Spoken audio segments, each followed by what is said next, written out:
Episode 6 अब शुरू होता है जहाँ पर हम लोग लॉयड को देखते हैं जो कि शीरो को कुछ कमांड दे रहा होता है और शीरो उन्हें फॉलो भी कर रहा होता है। ये देखकर सिल्फा उसकी काफी तारीफ करती है। वहाँ पर लॉयड कहते हैं कि शीरो ने जो सिंपल कमांड है वो काफी जल्दी सीख ली, पर जब मैंने उसे बोला कि वो मेरे अराउंड 3 बार स्पिन करे और अलग अलग स्पीड पे भोगे तो शीरो ऐसा नहीं कर पा रहा है। वो अच्छे से समझ नहीं पा रहा है, इसलिए मैंने अपने माना का यूज किया और एक कमांड पे लिखी और शीरो को भेजी, पर फिर भी वो कमांड को अच्छे से नहीं सीख पा रहा है। वो काफी कंफ्यूज हो जाता है। काश कोई ऐसा पर्सन हो जिसे मोस्टर्स के बारे में काफी नॉलेज हो। ऐसा कौन हो सकता है जो कि एक मोस्टर का एक्सपर्ट हो। वो लोग सोचते हैं और उन दोनों को साथ में एक पर्सन की याद आ जाती है। सिर्फ अब लॉयड से कहती है कि क्या हम लोग प्रिंसेस एलिजा के गार्डन टावर में अभी ही चले। तो लॉयड मन में कह रहा होता है कि मुझे लगता है कि एक अच्छा आइडिया रहेगा, पर जाना तो पड़ेगा ही। अगले सीन में लोग देखते हैं कि वो लोग गार्डन टावर में आ जाते हैं। ग्रेमर लॉयड से कहते हैं कि ये जगह तो काफी कमाल की है, आखिर एलिजा कौन है। तो लॉयड से बताते हैं कि वो सोलोम की 6 प्रिंसेस है, यानी वो मेरी बहन है और वो मुझसे 3 साल बड़ी है। जैसे कि तुम यहाँ पर देख ही सकते हो, यहाँ पर काफी सारे जानवर है। एलिजा एनिमल लवर है। यहाँ पर तुम्हें देखने के लिए कैट्स, डॉग, रेप्टाइल, बर्ड और मॉन्स्टर भी देखने को मिलेंगे। एलिजा सभी को अपने टावर में रखती है। लॉयड बोल ही रहा होता है, तभी एलिजा ऊपर से कूद कर आती है और लॉयड के ऊपर गिर जाती है। लॉयड जब उसे हाई करने वाला होता है, लेकिन तभी एलिजा उसे किस कर देती है। भाई क्या ही चल रहा है, ये दोनों तो भाई बहन है ना। ये देखने के बाद सिल्फा परेशान हो जाती है और वो लॉयड से कहती है कि मरना मत, ये तो एक इमरजेंसी है, मुझे किस देकर लॉयड को रिवाइव करना होगा। तभी वहाँ पर एलिजा की मेड एलिस आ जाती है, जो कि कहती है कि मुझे लगा था कि कुछ बुरा ही हुआ होगा। वो एलिजा से आकर कहती है कि आखिर तुम्हें हर बार लॉयड के ऊपर इस तरीके से क्यों कूदना होता है और इसे किस क्यों करनी होती है। तुम जब भी उसे देखते हो तुम हमेशा ऐसा करती हो, क्यों। तो अब एलिजा कहती है क्योंकि लॉयड काफी क्यूट है। तो अब लॉयड से पूछती है कि तुम यहाँ पर क्यों आए हो, क्या तुम इस बेयरवुल्फ के रिगार्डिंग कुछ पूछने आए हो मुझसे। तो लॉयड कहते हैं हाँ, इसका नाम शीरो है। मैं ये सुनकर काफी इम्प्रेस हुआ कि तुमने एक ही बार में बता दिया कि ये एक बेयरवुल्फ है। तो एलिजा कहती है कि ये तो मेरा बस इंस्टिंक्ट था, पर मुझे लगता है कि सारा काम मेरे माना का है। ये सुनने के बाद सिल्फा लॉयड से कहती है कि हम लोग को यहाँ से जाना चाहिए। मुझे लगता है कि एलिजा माना के कॉन्सेप्ट को समझती है, तो मुझे लगता है कि वो हम लोग को एक्सप्लेन कर पाएगी कि आखिर मॉन्स्टर के साथ कम्युनिकेट कैसे किया जा सकता है। तो लॉयड से कहते हैं कि थोड़ा सा वेट करो। ऐसा बोलने के बाद लॉयड अब एलिजा से कहता है कि क्या तुम हमें अपना एक मॉन्स्टर दिखा सकते हो। जिस पर एलिजा कहती है बिल्कुल, मैंने ऑलरेडी उसे बुला लिया। तब लोग देखते हैं कि लॉयड और सिल्फा के पीछे एक मॉन्स्टर आ जाती है और उसने सिल्फा के बालों से उसका हेयर पिन निकाल लिया और उन लोग को ये बात पता भी नहीं चलती है। एलिजा बताती है कि ये मॉन्स्टर लीरू है, एक लेसर फेनरिर, यानी कि ये बेयरवुल्फ की हायर क्लास है। वहीं पर लॉयड भी काफी हैरान होता है क्योंकि लीरू जो है उसकी प्रेजेंस को तो लॉयड तक फील नहीं कर पाया था, जबकि उसके डिटेक्शन स्किल ऑन भी है। और हैरान करने वाली बात तो ये है कि एलिजा ने बिल्कुल भी लीरू को कोई कमांड दी ही नहीं। वहीं पर अब एलिजा आकर सिल्फा को उसका हेयर पिन लौटा देती है। लॉयड अब सोच रहा होता है कि लीरू को पता था कि उसे हमारे पीछे आना है उस समय जब हम लोग उसकी तरफ देख नहीं रहे थे, और वो सीधा पीछे आए और सिल्फा का हेयर बैंड उसे उतार लिया और हमें पता भी नहीं चला। ये सारा कमांड एलिजा ने उसे दिया है, पर एलिजा ने तो बिल्कुल पता लगने नहीं दिया कि लीरू को उसने कोई कमांड दी है। ये काफी कमाल का है, मुझे ये चीज सीखनी होगी। वो एलिजा से कहते हैं कि प्लीज मुझे भी सिखाओ, मैं शीरो के साथ इसी तरीके से कम्युनिकेट करना चाहता हूँ। तो एलिजा कहती है कि ये काम काफी मुश्किल होने वाला है, जिस पर लॉयड कहते हैं कि मुझे मुश्किल काम ही पसंद है। एलिजा उसे कहती है ठीक है, अगर तुम्हें शीरो के साथ कम्युनिकेट करना है या फिर किसी भी एनिमल के साथ कम्युनिकेट करना है तो उसके लिए तुम्हें सबसे पहले प्यार सीखना होगा, क्योंकि अगर तुम्हारे पास प्यार होगा तो तुम किसी मॉन्स्टर को समझ पाओगे। जैसे वो ऐसे बोलती है, जितने भी मॉन्स्टर उसके पास होते हैं और जानवर भी, वो सभी अब आकर एलिजा को गले लगा लेते हैं। वही पर लॉयड प्यार के बारे में सोचकर थोड़ा कंफ्यूज हो रहा होता है। तो एलिजा से कहती है कि आप ये सब करना नहीं सीख पाओगे, क्योंकि एलिजा एक प्रोडजी है और सभी एनिमल्स उसके ऊपर खींचे चले आते हैं। ये सुनकर एलिजा कहती है कि ऐसी कोई बात नहीं है, कोई भी ये सब करना सीख सकता है, तुम्हें बस प्यार को फील करना होगा। तभी अब एलिजा के कुछ मॉन्स्टर आकर सिल्फा और एलिस के ऊपर हमला करते हैं और उनके कपड़े फाड़ देते हैं, वो भी काफी सस्त तरीके से। ये देखकर सिल्फा काफी गुस्सा हो जाती है और वो लॉयड से कहती है कि चलो हम लोग वापस चलते हैं, प्यार प्यार ये सब क्या काम आएगा। पर तभी अब वो लॉयड को देखती है जो की काफी ज्यादा फोकस कर रहा होता है और अब वो कहता है कि मुझे प्यार के बारे में नहीं पता है, पर मुझे अगर कम्युनिकेशन करनी सीखनी है तो मुझे प्यार सीखना होगा। ये सुनकर एलिजा कहती है ये हुई ना बात। वह पर ये सुनकर सिल्फा कहती है क्या लॉयड प्यार में इंटरेस्ट दिखा रहे हैं। सिल्फा सोचने लगती है कि लॉयड अब उसके पास आकर उसे गले लगाएगा और उसे प्यार की बातें करने लगेगा। सिल्फा सोचने लगती है कि लॉयड उसे कह रहे हैं कि तुम काफी दयालु हो और काफी अच्छी भी हो। तो सिल्फा उसे कहती है हाँ ऐसा इसलिए क्योंकि प्यार की वजह से। वो सुनकर लॉयड से कहते हैं कि तो काफी इंटरेस्टिंग है, तो मुझे प्यार के बारे में और बताओ। तो सिल्फा कहती है ठीक है। वहीं पर हम लोग देखते हैं कि सिल्फा ये सब कुछ इमेजिन कर रही होती है और वो ब्लश कर रही होती है। ये देखकर एलिस सोचती है कि आखिर सिल्फा क्या सोच रही है। वहीं पर लॉयड कहने लगता है कि मैं इतने समय से शीरो को ऑर्डर दे रहा था, पर एलिस को तो अपने कोई भी मॉन्स्टर को कोई भी कमांड देने की जरूरत पड़ी नहीं रही है। उसे लगता है कि उसका दिमाग उसके जानवरों के साथ मिला हुआ है। मैंने नोटिस किया था कि एलिस ने अपने मानो को डायरेक्टली अपने हेड से अपने जानवरों के हेड के अंदर फ्लो करवाया। उसने हाथ का यूज नहीं किया, सिर्फ दिमाग का यूज किया। वो सबकॉन्शियसली अपने जानवरों के साथ माना से कनेक्ट कर पाई और वो अपने दिमाग से ही अपने जानवरों को दिखाती है कि वो उनसे क्या करवाना चाहती है। लॉयड सोच रहा होता है कि ऑर्डर देने की जगह तुम एक मेंटल इमेज को शेयर करते हो अपने जानवर के साथ। लॉयड अब यही टेस्ट करते हैं शीरो के साथ। वो अब दिमाग में एक इमेज तैयार कर लेता है कि उसे शीरो से क्या करवाना है, जिसके बाद अपने दिमाग से शीरो के अंदर अपने मानस से उसी इमेज को फ्लो करवा देता है। और अब शीरो से समझ जाता है। वो सीधा उठ कर आता है और लॉयड के चारों तरफ घूमने लगता है। ये देखकर सिल्फा हैरान हो जाती है और कहती है कि लेकिन लॉयड ने तो शीरो को कोई भी ऑर्डर दिए ही नहीं। हम लोग अब देखते हैं शीरो को, जो कि लॉयड के अराउंड 3 बार दौड़ता है और वो छलांग लगाने के बाद भोंकता है, जिसके बाद वो नीचे आ जाता है। ये देखकर लॉयड उससे काफी इम्प्रेस होता है और कहते हैं कि ये बिल्कुल परफेक्ट था शीरो। ये देखकर वेनिस कहती है कि लॉयड तो काफी टैलेंटेड है, उन्होंने तो अपने विल को शेयर किया। ये तो बिल्कुल वैसा नेचर है जो कि एक मॉन्स्टर टेमर की टेक्निक होती है। वहीं पर अब सिल्फा थोड़ी सी डिसअपॉइंट हो जाती है और सोच रही होती है कि मैं तो कुछ और इमेजिन किया था। तभी एली से कहती है कि इतना ही नहीं, ये प्यार है, विल शेयर करना या फिर कंट्रोल करना सब बकवास है। तो लॉयड से कहता है हाँ, प्यार एक काफी इम्पोर्टेंट फैक्टर है। अगर हम तुम्हें कंसिडर करें तो तुम्हें ये पावर इसलिए मिली है क्योंकि तुम एनिमल से काफी प्यार करती हो।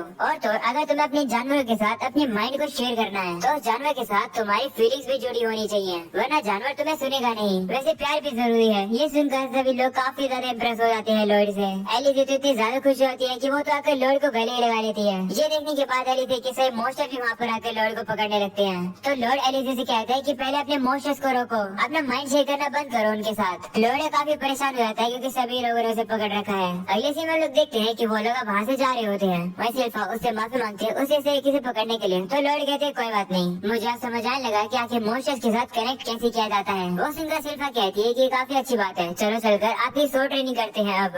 तब लॉयड थोड़ी सी अजीब शक्ल बना लेता है क्योंकि उसे ट्रेनिंग नहीं करनी है। तभी वहाँ पर एल्बर्ट आ जाता है जो कि सिल्फा से कहता है कि आज तुम लोग ट्रेनिंग नहीं करोगे क्योंकि मुझे लॉयड से किसी चीज के बारे में बात करनी है। वो सुनकर सिल्फा काफी गुस्सा आ जाती है और कहती है नहीं, लॉयड को आज प्रैक्टिस करने की जरूरत है। जिस पर एल्बर्ट भी उससे कहते हैं नहीं, लॉयड को मेरे साथ आने दो। उन दोनों की लड़ाई को खत्म कराने के लिए लॉयड अब एल्बर्ट से कहते हैं कि आखिर तुम यहाँ पर क्यों आए हो। जिस पर एल्बर्ट कहते हैं कि मैं तुमसे किसी को मिलवाना चाहता हूँ। तो लॉयड कहते हैं किससे। जिस पर एल्बर्ट कहते हैं कि तुम शायद से इसे जानते ही होगे। जिसके बाद वो बंदा सामने आता है। एल्बर्ट अब लॉयड को बताता है कि ये तुम्हारा बड़ा भाई है, ये है फोर्थ प्रिंस डाइन। डाइन भी अब लॉयड से कहते हैं कि काफी समय बाद मिल रहे हैं। वहीं पर लॉयड इसे देखकर काफी हैरान हो जाता है। जिसके बाद हम लोग को अगला सीन दिखाया जाता है जहाँ पर वो लोग एक भट्टे के पास होते हैं। डाइन लॉयड से कहते हैं कि मैंने सुना कि तुमने एल्बर्ट की स्पेल बाउंड स्वॉर्ड को एन्चेंट किया। तो लॉयड कहते हैं हाँ। ये सुनकर डाइन अपने हैमर को काफी जोर से टेबल पर मारता है और कहता है कि मुझे विश्वास नहीं हो रहा है। और लॉयड से कहता है कि मुझे जरा एन्चेंट करके दिखा स्वॉर्ड को, वरना मुझे विश्वास नहीं होगा। ये सुनकर अब एल्बर्ट लॉयड से कहता है कि डाइन के बिहेवियर के लिए उसे माफ करना क्योंकि डाइन एक ब्लैक स्मिथ है। जब वो 10 साल का था तो वो बार्ट्रम में गया था जो कि एक नेबरिंग नेशन है। उस नेशन को जाना जाता है स्मिथिंग के लिए, इसलिए डाइन एन्चेंटिंग के अंदर इंटरेस्टेड है। तो लॉयड कहते हैं हाँ मुझे याद है कि वो किंगडम की भलाई के लिए दूसरे किंगडम में स्टडी करने चला गया। ये काफी इम्प्रेसिव है। तभी डाइन लॉयड से कहते हैं कि बातें करना बंद करो और एन्चेंटिंग करना शुरू करो, जितने भी सामान की जरूरत पड़ेगी यहाँ पर है। तो अब लॉयड कहता है ठीक है। और डाइन को भी लग रहा होता है कि लॉयड तलवार को एन्चेंट नहीं कर पाएगा। वो कहता है कि एन्चेंटिंग एक काफी एडवांस स्किल होती है। और तो लॉयड ने स्पेल बाउंड स्वॉर्ड के ऊपर एन्चेंटमेंट करी।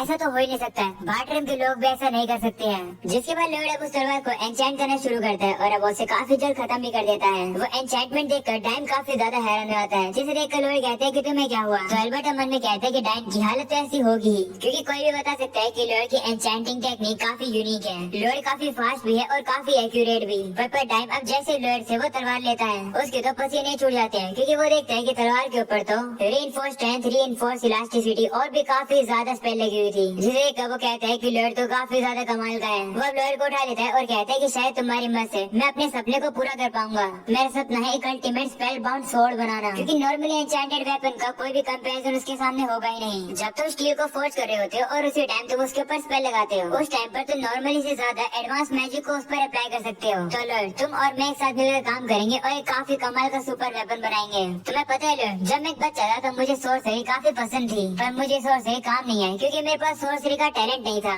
पर स्पेल बाउंड स्वॉर्ड्स काफी कमाल की होती है, कोई भी उसका यूज करके फ्लेम्स या फिर विंड को बुला सकता है। मैं एक दिन इस कंट्री को ऐसा बनाना चाहता हूँ जहाँ पर सभी लोग स्पेल बाउंड स्वॉर्ड का यूज करके मैजिक यूज कर पाए। ये सुनकर लॉयड कहता है कि जो लोग मैजिक यूज नहीं कर सकते हैं वो स्पेल बाउंड स्वॉर्ड का यूज करके मैजिक यूज कर पाएंगे। लॉयड सोच रहा होता है कि मेरे लिए तो ये ज्यादा कुछ डिफरेंस होगा नहीं, पर मैं प्रोडक्शन प्रोसेस के अंदर काफी इंटरेस्टेड हूँ। अब डाइन से कहते हैं चलो फिर एक कमाल की तलवार बनाते हैं। तो डाइन कहते हैं ठीक है, और अब वो लोग स्वॉर्ड बनाना शुरू करते हैं।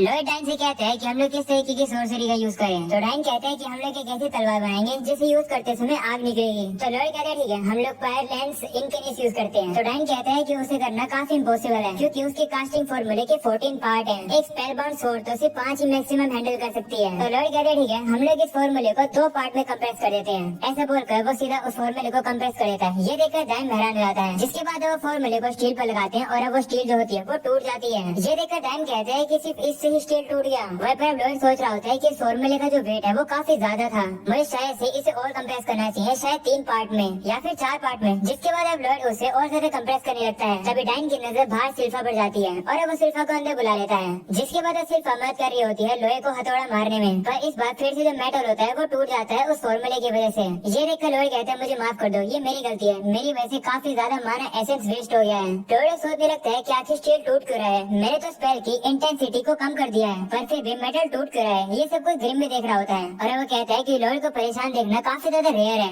तभी उसकी नजर माना एसेंस पर जाती है। वहीं पर हम लोग डाइन को देखते हैं जो कि लॉयड से कहते हैं चिंता मत करो, हम लोग काफी ज्यादा कोशिश करते रहेंगे और हार नहीं मानेंगे। ये सुनकर लॉयड काफी ज्यादा खुश हो जाता है। तभी ग्रिम वहाँ पर आता है और लॉयड को उस माना एसेंस के बारे में कुछ बताता है। वहीं पर अब डाइन लॉयड को बता रहा होता है तुम चिंता मत करो, हम लोग लगे रहेंगे क्योंकि मुझे बहुत सारा माना एसेंस काफी सस्ते में मिला है। ये सुनकर लॉयड काफी ज्यादा गुस्सा हो जाता है क्योंकि डाइन ने सस्ते के चक्कर में काफी बेकार माना एसेंस खरीद लिया है। लॉयड अब उस माना एसेंस के ऊपर प्यूरीफैक्स यूज करता है, जिससे लॉयड को पता चल जाता है कि उस माना एसेंस के अंदर काफी कम हेमेटाइड है। ये रेगुलर एन्चांटिंग के लिए तो ठीक है, पर स्पेलबाउंड स्वॉर्ड के लिए ज्यादा कंसंट्रेशन वाला माना एसेंस चाहिएगा। लॉयड ये बात डाइन को बताता है, जिसे सुनकर डाइन कहता है तो हम लोग खराब माना एसेंस यूज कर रहे थे। तो लॉयड कहते हैं वो छोड़ो, क्या तुम्हारे पास हेमेटाइड है? तो डाइन कहते हैं कि वो तो वही सामान है ना जो कि मोस्टर कोर से बनता है, वो मेरे पास नहीं है क्योंकि वो काफी ज्यादा रेयर होता है। ये सुनकर लॉयड सोचते हैं कि तो गलत हो गया, अब लगता है मुझे वापस से चुपके से किसी डंजन में जाना होगा और मोस्टर्स को हंट करना होगा। लॉयड ये बात सोच ही रहा होता है, तभी सिल्फा कहती है कि चलो हम लोग जाकर डंजन में मोस्टर्स को हंट करते हैं और हम लोग को हेमेटाइड मिल जाएंगे। ये सुनकर अब लॉयड से कहते हैं कि तुम्हें क्या कह रही हो, मेरे जैसा प्रिंस डंजन में थोड़ी जा सकता है। तो सिल्फा बताती है कि मैंने इसके बारे में किंग से बात करी थी उस दिन जब हम लोग उस डीमन को हरा कर आए थे। उन्होंने एग्री कर दिया है कि तुम डंजन में जा सकते हो क्योंकि वहाँ जाने से तुम्हारी काफी ग्रोथ होगी और तुम दुनिया को और ज्यादा वाइडली देखोगे। तो लॉयड भी खुश होता है और कहता है ठीक है। तो सिल्फा से कहती है कि आपकी पहली एडवेंचरिंग जर्नी का जो पहला स्टॉप है वो है एडवेंचर गिल्ड। जिसके बाद अब वो लोग एडवेंचर गिल्ड पर आ जाते हैं, जहाँ पर रिसेप्शनिस्ट उन लोग का वेलकम करती है और अपना नाम बताती है कैटरीना।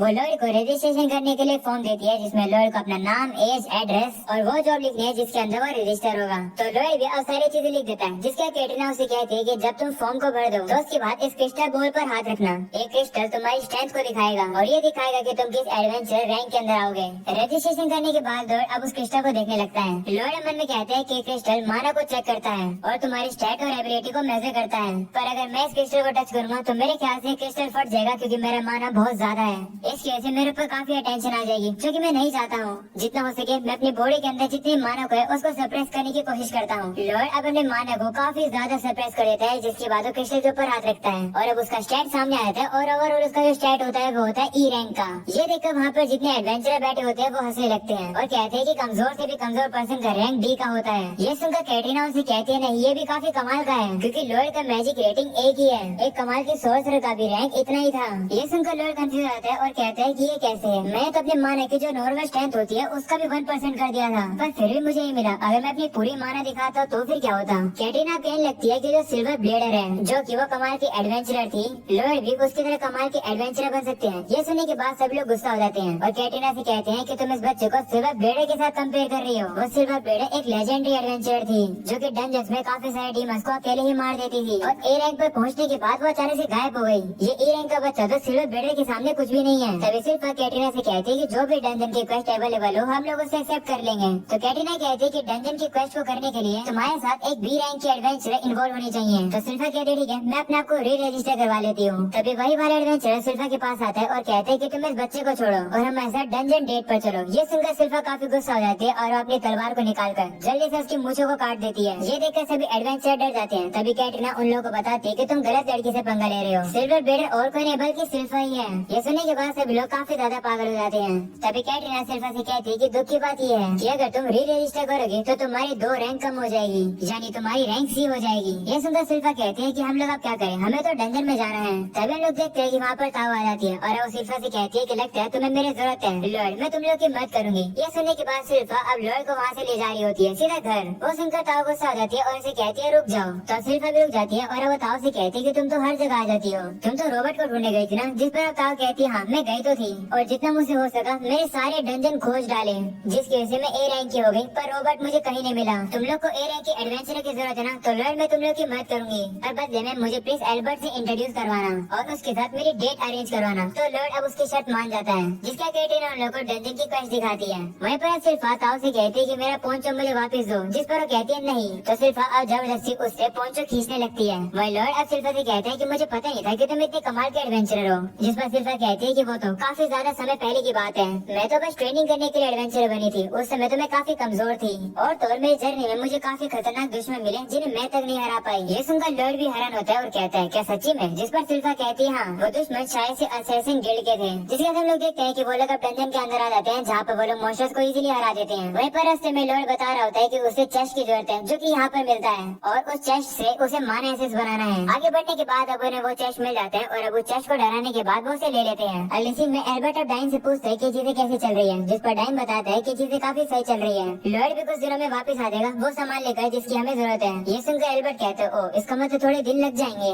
ये सुनकर डाइन कहते हैं कि ये मत कहना कि वॉर होने वाली है। तो एल्बर्ट कहते हैं हाँ होने वाली है, चीजें काफी डेंजरस होने वाली है। वो सुनकर डाइन उसे कहते हैं कि बस थोड़ा सा वेट कर लो, लॉर्ड जैसे वापस आ जाएगा हम लोग काफी ज्यादा स्पेल बाउंड सोर्ड बना देंगे। तो एल्बर्ट अब उसे कहते हैं कि मैं तुम्हें और लॉर्ड को एक साथ इसलिए लेकर आया ताकि तुम लोग का भाईचारा पहले जैसा हो जाए और तुम्हें फाइटिंग की चिंता करने की जरूरत नहीं है। ये सुनकर डाइन कहते हैं लेकिन फिर भी। तो एल्बर्ट कहते ठीक है अगर जो सोर्ड तुम बनाओगे उसका यूज करके तुम किंगडम में किसी एक पर्सन को ही बचा लोगे तो वो दिन काफी कमाल का होगा। इसे प्लीज अपनी स्पेल बाउंड सोर्ड की रिसर्च को कंटिन्यू करते रहो। ये सुनकर डाइन थोड़े से गुस्से में आ रहा होता है पर तभी वो पीछे देखता है और अब एल्बर्ट से कहता है कि लगता है वो दिन काफी जल्द आएगा जब मैं अपनी तलवार से लोगों को बचाऊंगा। तो एल्बर्ट भी पीछे देखता है और वो लोग देखते हैं कि लॉर्ड अब वहाँ पर आ चुका है उस चेस्ट को लेकर। ये देखने के बाद डाइन और एल्बर्ट काफी ज्यादा खुश होते हैं और कहते हैं कि लॉर्ड काफी कमाल का है। जिसके बाद अब वो लोग उस स्पेल बाउंड सोर्ड को बनाना शुरू कर देते हैं। एल्बर्ट अब डाइन से कह रहा होता है कि क्या तुम्हें पता है कि जब मैं लॉर्ड को हंसते हुए या फिर स्माइल करते हुए देखता हूँ तो मुझे काफी ताकत मिलती है। मुझे लगता है कि लॉर्ड सब कुछ कर सकता है, वो मेरी सारी चिंता को दूर कर देता है। जिसके बाद हम लोग देखते हैं कि वो लोग उस तलवार को रेडी कर देते हैं और अब वो लोग ट्रेनिंग ग्राउंड पर आते हैं जहाँ पर डाइन अब सामने की तरफ वो तलवार की पावर को यूज करता है और अब वहाँ पर एक काफी बड़ा ब्लास्ट हो जाता है जिसे देखकर सभी लोग काफी ज्यादा हैरान हो जाते हैं।